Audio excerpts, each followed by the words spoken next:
friend and I were out riding bikes through our neighborhood when all of a sudden a police car just pulls up alongside of us. Two cops hop out, point their guns at us, and tell us to freeze. We were terrified.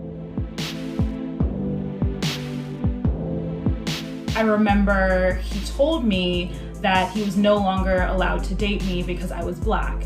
I was about 6 years old in the first grade, and I remember one of my white classmates coming up to me in school and saying, "Why do all you black kids have such strange names?" They told me that they were not allowed to play with the N-word. When I was walking to the fitness center in the mall at 5 o'clock in the morning, a Culver City police officer followed me for minutes, pulled his gun on me with no reason because he felt that I was potentially looking to rob or loot stores in the mall.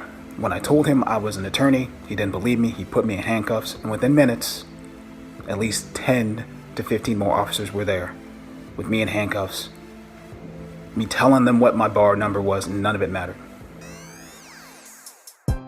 I can't watch the George Floyd video anymore, and the same with Ahmaud Arbery. And Breonna Taylor's murder, it just causes a visceral pain. What made it real for me was when Trayvon Martin died, and I asked my father, "What would you have done if you had two boys instead of two girls?" And he said to me, "I would have raised them in another country." As a black man, I'm fearful for myself. As a father, I'm fearful for my children. For me, it just makes me really exhausted. It's a constant reminder that I'm not really welcome here. We never get to escape the realities of being black in America, no matter what.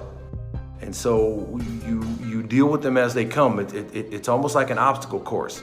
And what many don't know is that we leave the constant pain, the fear, the dread in our homes when we enter our workspaces and do our jobs. Having to show up for Zoom calls after you just read a terrible tragedy like a death of George Floyd, and then having to smile and be focused.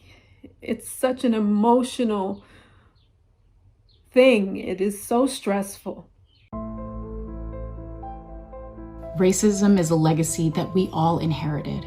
And I am here to tell my colleagues that you have the permission.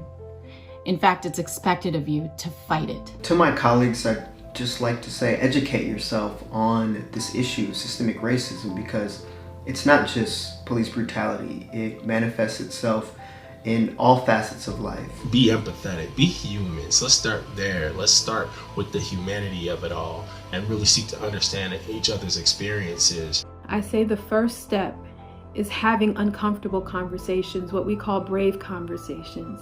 When you hear concepts or phrases that you don't understand or that may bother you or cause you to feel resistant, Black Lives Matter, structural racism, white privilege, if you don't understand it or it bothers you, do some research.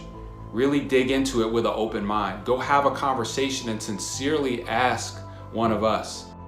And it is encouraging that we have platforms such as this to express ourselves and give people an idea of the fear that we have just being African American.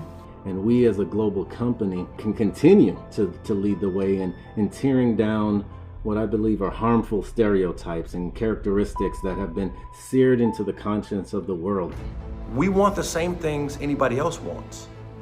We want happiness. We want a good life. We want great relationships with our family and friends. We want hope for the future, for our kids. I would love to be able to just have the same life experience, the same opportunities as someone who does not have my skin color. But hopefully this is a reason for you to speak up in the future and be like, this isn't right. It isn't always on my black male coworker, my black female coworker to speak up on injustices. It's on you to speak up on it as well. We just ask that you become our allies, that you march with us, that you walk with us, arm in arm. Remember when we all together proclaimed Wakanda forever? This is what it looks like.